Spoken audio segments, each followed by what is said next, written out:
नमस्कार, स्वागत है आपका कैरियर प्लस कोचिंग के ऑनलाइन प्लेटफॉर्म पे। आज हम लोग भारत की स्थिति एवं विस्तार के आगे के इम्पोर्टेंट क्वेश्चन देखेंगे। तो चलिए शुरुआत करते हैं। आप लोग चैनल को सब्सक्राइब और वीडियो को लाइक अवश्य कर दिया करें, जिससे आपको नोटिफिकेशन और वीडियो की रीच बढ़ जाती है। ठीक है, तो आप लोग ज़रूर चैनल को सब्सक्राइब भी किया करें और वीडियो को लाइक अवश्य कर दिया करें। चलिए बढ़ते हैं, देखते हैं आज का पहला क्वेश्चन। आज का पहला क्वेश्चन है, भारत और पाकिस्तान के बीच अंतर्राष्ट्रीय सीमा किसके द्वारा सीमांकित की गई है? तो किसके द्वारा सीमांकित की गई है? ये 1947 में सर सीरियल रेडक्लिफ के द्वारा खींची गई थी। ठीक है, इसको क्या बोलते हैं? रेडक्लिफ रेखा, क्योंकि ये सर सीरियल रेडक्लिफ के द्वारा खींची गई थी, इसलिए इसको हम लोग रेडक्लिफ रेखा बोलते हैं। कब खींची गई थी? 1947 में। यह रेखा भारत में पंजाब और बंगाल के क्षेत्रों को विभाजित करती है। भारत में पंजाब और बंगाल दो क्षेत्रों का विभाजन हुआ था, दो राज्यों का बंटवारा हो गया था, उसी पे एक रेखा खींची गई थी, उसी को रेडक्लिफ रेखा बोलते हैं। ठीक है, ये ध्यान रखिएगा। तो भारत और पाकिस्तान के बीच कौन सी रेखा है? रेडक्लिफ रेखा। चलिए बढ़ते हैं क्वेश्चन नंबर 2 की तरफ। भारत में के सुदूर पूर्व में कौन सा देश भारत के साथ सर्वाधिक लंबी सीमा बनाता है? तो सर्वाधिक लंबी सीमा कौन बनाएगा? म्यांमार। म्यांमार जो है वो भारत के साथ सर्वाधिक सुदूर लंबी सीमा बनाता है। ठीक है, कौन सा विकल्प आपका सही हो जाएगा? बी विकल्प, म्यांमार। ठीक है, चलिए बढ़ते हैं क्वेश्चन नंबर 3 की तरफ। भारत एवं चीन के बीच सीमा निर्धारित करने वाली मैकमोहन रेखा को क्या कहा जाता है? ये जो मैकमोहन रेखा है, ये किस प्रदेश के उत्तरी सीमा पर खींची गई है? ठीक है, भारत और चीन के बीच जो मैकमोहन रेखा खींची गई है, ये किस सीमा पर खींची गई है, किस उत्तरी पॉइंट पर खींची गई है? ये किस पर खींची गई है? मैकमोहन रेखा। कहाँ खींची गई है ये?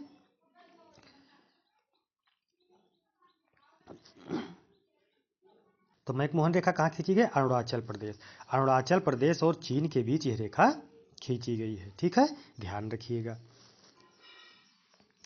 चीन तिब्बत, ये अरुणाचल प्रदेश और तिब्बत के बीच खींची गई है, लेकिन चूंकि तिब्बत जो है वो चीन का अब भाग हो गया है, इसीलिए इस रेखा को भारत और चीन के बीच की रेखा कहते हैं। यह रेखा कब खींची गई? सन 1914 में। ये इंपॉर्टेंट हो जाता है। शिमला समझौता हुआ था, उसी में इस रेखा की बात की गई थी। ठीक है, तो कौन सा विकल्प आपका सही हो जाएगा? 1914 में मैकमोहन रेखा खींची गई अरुणाचल प्रदेश और तिब्बत के बीच। चलिए बढ़ते हैं क्वेश्चन नंबर 4 की तरफ। निम्न में से किस भारतीय राज्य की समुद्र तटीय सीमा सबसे छोटी है? तो समुद्र तटीय सीमा पूछ रहा है। गोवा, केरल, उड़ीसा, पश्चिम बंगाल। तो गोवा की सबसे छोटी तटीय रेखा है। ठीक है, सबसे छोटी तटरेखा वाला राज्य गोवा है। अच्छा, ये भी पूछा जाता है आपसे, सबसे लंबी तटरेखा वाला राज्य? तो सबसे लंबी तटरेखा वाला राज्य गुजरात है और सबसे छोटी गोवा। चलिए बढ़ते हैं क्वेश्चन नंबर 5 की तरफ। भारत की सबसे लंबी अंतर्राष्ट्रीय सीमा किस देश के साथ लगती है? भारत की सबसे लंबी अंतर्राष्ट्रीय सीमा नेपाल, पाकिस्तान, चीन, बांग्लादेश। तो सबसे लंबी अंतर्राष्ट्रीय सीमा किसके साथ लगेगी? बांग्लादेश के साथ। ठीक है, ये ध्यान रखिएगा। विकल्प आपका डी सही हो जाएगा, बांग्लादेश। भारत की सीमा बांग्लादेश के साथ 4096 किलोमीटर कितना लगती है? 4096 किलोमीटर। ये ध्यान रखिएगा, कितना लगती है ये? 4096 किलोमीटर।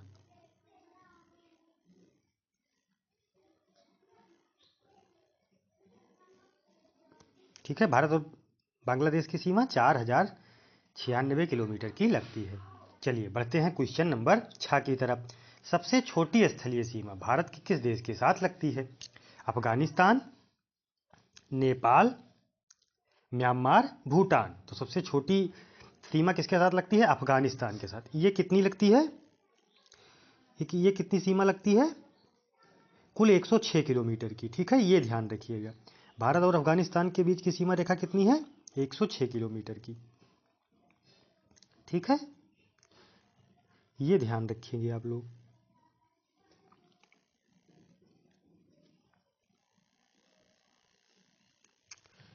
एक 106 किलोमीटर। कुल सीमा कितनी लगती है? 106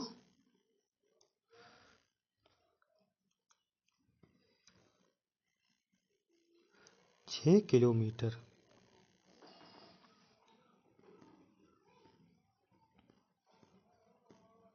ठीक है, चलिए बढ़ते हैं क्वेश्चन नंबर 7 की तरफ। गारो, खासी एवं जयंतिया पहाड़ियाँ संरचना एवं उत्पत्ति के दृष्टि से निम्न में से किसका भाग है? हिमालय पर्वत श्रेणी का, पूर्वांचल की पहाड़ियों का, प्रायद्वीपीय पठार का। तो ये जो गारो, खासी, जयंतियाँ हैं, ये किसका भाग हैं? ये प्रायद्वीपीय पठार का भाग है। ठीक है, गारो, खासी, जयंतियाँ कहाँ हैं, ये भी पूछा जा सकता है आपसे। तो गारो, खासी, जयंतियाँ जो हैं ये मेघालय में स्थित है। कहाँ है? मेघालय में। अच्छा, ये भाग किसकी हैं? प्रायद्वीपीय पठार का। यानी विकल्प आपका कौन सा सही हो जाएगा? डी विकल्प, प्रायद्वीपीय पठार का। अच्छा, इनका नाम जो है यहाँ की जनजातियों के ऊपर रखा गया है। गारो, खासी पहाड़ियों पर, गारो, खासी और जयंतिया जो है, इन पहाड़ियों पर गारो, खासी और जयंतिया नाम की जनजातियां भी पाई जाती हैं। ठीक है, ये ध्यान रखिएगा। चलिए बढ़ते हैं क्वेश्चन नंबर 8 की तरफ। भारत का पूर्वी समुद्री तट किस नाम से जाना जाता है? दीघा तट, कोरोमंडल तट, कोंकण तट, मालाबार तट। तो किस नाम से जाना जाता है? पूर्वी तट कह रहा है आपसे, तो पूर्वी तट कोरोमंडल तट से जाना जाता है। और पश्चिमी तट, पश्चिमी गोवा और महाराष्ट्र के तट को कोंकण तट बोलते हैं। अच्छा, केरल के तट को क्या बोलते हैं? मालाबार तट। और तमिलनाडु के तट को कोरोमंडल तट। तो पूरब में कौन है? तमिलनाडु, इसलिए इसको क्या बोलेंगे? कोरोमंडल तट। ठीक है, चलिए बढ़ते हैं क्वेश्चन नंबर 9 की तरफ। कोंकण तट कहाँ से कहाँ तक विस्तृत है? गोवा से कोच्चि तक, गोवा से दीव तक, गोवा से दमन तक, गोवा से मुंबई तक। तो अभी आपको बताए, गोवा से दमन तक के तट को क्या बोलते हैं? कोंकण तट। ठीक है, विकल्प आपका कौन सा सही हो जाएगा? गोवा से दमन। अगर दमन न दिया होता तब आप गोवा से मुंबई भी सही कर सकते थे। ठीक है, ये ध्यान रखिएगा। अगर गोवा से दमन दिया है तो आप लोग गोवा से दमन ही सही करेंगे। ठीक है, चलिए बढ़ते हैं क्वेश्चन नंबर 10 की तरफ। लक्षद्वीप समूह के द्वीपों की उत्पत्ति निम्न में से किस प्रकार से हुई है? जो लक्षद्वीप समूह में द्वीप की उत्पत्ति हुई है, ये ज्वालामुखी से हुई है, मृदा निक्षेपण से हुई है, प्रवाल उत्पत्ति से हुई है, इनमें से कोई नहीं। तो देखिए, ये किससे हुई है? प्रवाल उत्पत्ति से। जो लक्षद्वीप समूह में द्वीप हैं, ये किससे हैं? प्रवाल द्वीप हैं। अच्छा, लक्षद्वीप में कुल कितने द्वीप समूह हैं? कुल 36 द्वीप हैं। लक्षद्वीप में कुल कितने द्वीप हैं? 36 द्वीप हैं, जिनमें से 7 द्वीपों पर जनजीवन चल रहा है। ये ध्यान रखिएगा। लेकिन 6 द्वीप को ही पर्यटक को, मतलब पर्यटक बाहरी व्यक्ति को ही 6 द्वीप पर ही जा सकता है, 7वां द्वीप पर नहीं जा सकता। अच्छा, विदेशी पर्यटक आते हैं तो उनको कितने द्वीपों पर जाने की अनुमति है? उनको केवल 2 द्वीपों को, अगाती एवं बंगाराम। अगाती एवं बंगाराम द्वीप है, ये सबके लिए खुला है, चाहे विदेशी पर्यटक आए चाहे भारतीय जाएं। अच्छा, भारत मूल के जाएंगे या भारतीय जाएंगे तो उनके लिए 6 द्वीपों पर वो जा सकते हैं। ठीक है, ये कहाँ स्थित है? अरब सागर में। लक्षद्वीप कहाँ स्थित है? भारत से लगभग 400 किलोमीटर की दूरी पर ये अरब सागर में स्थित है। ये ध्यान रखिएगा। भारतीय क्षेत्र में स्थित 2 ज्वालामुखी द्वीप हैं, वो कौन कौन से हैं? कावारत्ती एवं न्यू मुरे, पंबन एवं बैरन, बैरन एवं नारकोंडम, ग्रेट अंडमान व लिटिल निकोबार। तो देखिए, बैरन द्वीप जो है वो अंडमान द्वीप समूह का सबसे पूर्वी द्वीप है। यहाँ पर ज्वालामुखी है। तो कहाँ कहाँ है? एक बैरन में है एवं एक नारकोंडम। विकल्प आपका कौन सा सही हो जाएगा? बैरन एवं नारकोंडम। ठीक है, जो बैरन है यहाँ ये सक्रिय ज्वालामुखी है, लेकिन जो ये नारकोंडम है इसमें पिछले 200 साल से लगभग कोई उद्गार नहीं हुआ है, लेकिन भविष्य में उद्गार इसमें हो सकता है, ऐसा माना जाता है कि इसमें नारकोंडम में। और बैरन तो सक्रिय ज्वालामुखी है। चलिए बढ़ते हैं क्वेश्चन नंबर 12 की तरफ। न्यू मुरे द्वीप कहाँ स्थित है? अरब सागर में, मन्नार की खाड़ी में, बंगाल की खाड़ी में, अंडमान सागर में। तो बंगाल की खाड़ी में न्यू मूर्य नामक एक छोटा सा द्वीप स्थित है। ये लगभग अब पूरी तरह से जलमग्न भी हो चुका है। तो कहाँ स्थित है ये? बंगाल की खाड़ी में। विकल्प कौन सा सही हो जाएगा? सी विकल्प, बंगाल की खाड़ी में।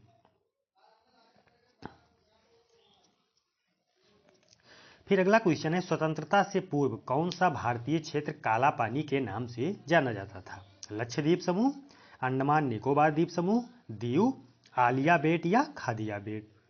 तो स्वतंत्रता के पूर्व काला पानी जो है ये अंडमान निकोबार द्वीप समूह को कहा जाता था। ठीक है, विकल्प आपका कौन सा सही हो जाएगा?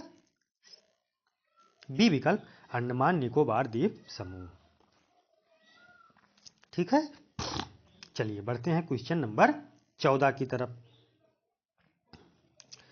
लक्षद्वीप द्वीप समूह कहाँ स्थित है? लक्षद्वीप द्वीप समूह जो है ये कहाँ स्थित है?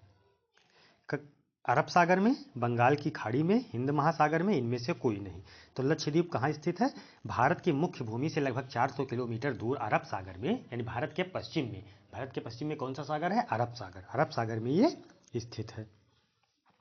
चलिए बढ़ते हैं 15 नंबर की तरफ। निम्न में से कौन सा द्वीप भारत और श्रीलंका के मध्य स्थित है? न्यू मूर्य द्वीप, लक्षद्वीप, गंगा सागर, रामेश्वरम।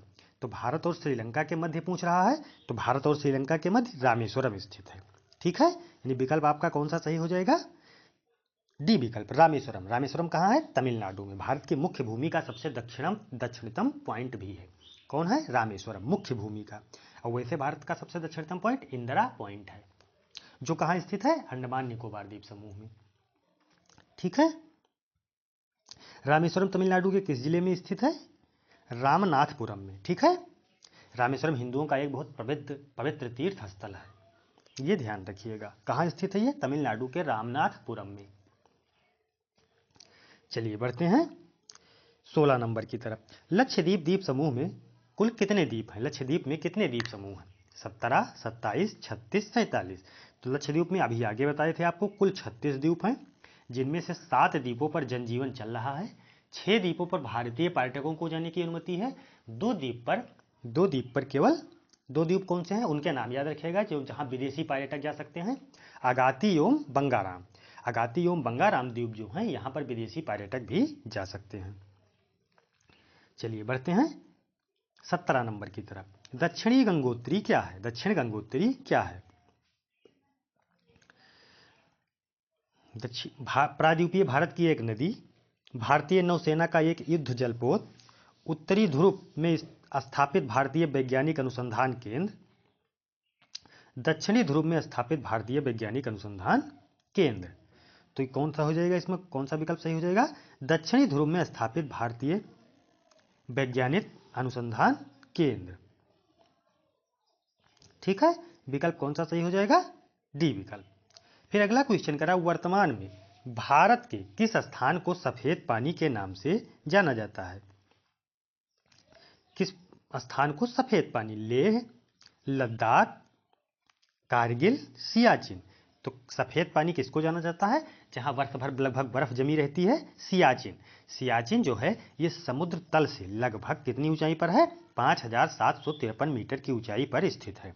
ठीक है, इस ग्लेशियर पर भारत और पाकिस्तान के बीच विवाद भी है। सियाचिन ग्लेशियर जो है इस पर भारत और पाकिस्तान के बीच विवाद भी है। ये समुद्र तल से इसकी ऊंचाई कितनी है ये इंपॉर्टेंट हो जाता है। तो समुद्र तल से सियाचिन की ऊंचाई लगभग 5753 मीटर है। ठीक है, तो सफेद पानी के नाम से किसे जाना जाएगा? सियाचिन को। 19 नंबर कह रहा, हैदराबाद का जुड़वा शहर कहा जाता है? निजामाबाद, सिकंदराबाद, आसिफाबाद, आदिलाबाद। तो सिकंदराबाद को हैदराबाद का जुड़वा शहर या जुड़वा नगर के नाम से जाना जाता है। ठीक है, तो विकल्प आपका बी सही हो जाएगा। फिर कह रहा है कोच्चि का जुड़वा नगर है? एर्नाकुलम, एलवाय, अलेप्पी, कोटायाम। तो कोच्चि का कह रहा है, तो कोच्चि का एर्नाकुलम। एर्नाकुलम को कोच्चि का जुड़वा नगर कहते हैं। विकल्प आपका ए सही हो जाएगा। अच्छा, कोचीन, कोच्चि को ही कोचीन बोलते हैं, ये ध्यान रखिएगा। कोचीन जो है एक पश्चिम तटरेखा पर स्थित एक बहुत बड़ा बंदरगाह है। ठीक है, केरल में स्थित है। केरल किस तट पर स्थित है? पश्चिमी तट पर। कोचीन बंदरगाह कहाँ है? केरल में। ठीक है, कोच्चि को पहले एर्नाकुलम भी कहा जाता था, लेकिन अब कोच्चि और एर्नाकुलम को जुड़वा नगर की संज्ञा दी गई है। चलिए बढ़ते हैं 21 नंबर की तरफ। लद्दाख राज्य का वह हिस्सा जिस पर चीन का अधिकार है क्या कहलाता है? गिलगित, छी मोरारी, सियाचिन, अक्साई चीन। तो उस हिस्से को क्या बोलते हैं जिस पर चाइना का अधिकार है? अक्साई चीन। ठीक है, जम्मू कश्मीर का वह हिस्सा लद्दाख का, बेसिकली अब तो लद्दाख अलग हो गया, पहले जम्मू कश्मीर का ही भाग था, तो अब हम लोग जम्मू कश्मीर नहीं कहेंगे, लद्दाख कहेंगे। लद्दाख का वह क्षेत्र जो लद्दाख का वह क्षेत्र जो चीन के कब्जे में है उसको क्या बोलते हैं? अक्साई चीन। इस पर किसका नियंत्रण है? चीन का नियंत्रण है। फिर 22 नंबर कह रहा है भारत का एकमात्र शीत मरुस्थल है लद्दाख, पूर्वी कामेंग, लाचेन, चांबा। तो भारत में केवल एक शीत मरुस्थल है, उसको क्या बोलते हैं? लद्दाख। लद्दाख ही एक इकलौता मात्र एक ऐसा है जो भारत का शीत मरुस्थल है। अच्छा, शीत मरुस्थल के कितने आरक्षित क्षेत्र हैं? 669। ठीक है, पूरे विश्व में 669 शीत क्षेत्र माने गए हैं। फिर अगला क्वेश्चन कह रहा है भारत का क्षेत्रफल कितना है? भारत का क्षेत्रफल जो है वो कितना है?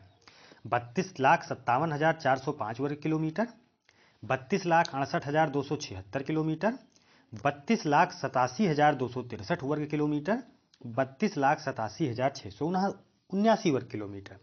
तो देखिए भारत का क्षेत्रफल कितना है, पहले तो ये जानिए। भारत का क्षेत्रफल 32,87,263 वर्ग किलोमीटर है। भारत का क्षेत्रफल कितना है? 32,87,263 वर्ग किलोमीटर, यानी 3.287 मिलियन किलोमीटर स्क्वायर। अच्छा, इसकी उत्तर से दक्षिण लंबाई, ये इंपॉर्टेंट हो जाता है आपके लिए। उत्तर से दक्षिण पूछे, जब उत्तर से दक्षिण पूछेगा तो कितना है? उत्तर से दक्षिण और एक पूरब से पश्चिम भी याद रखिएगा। ठीक है, लिख दे रहा हूं। उत्तर से दक्षिण कितना है?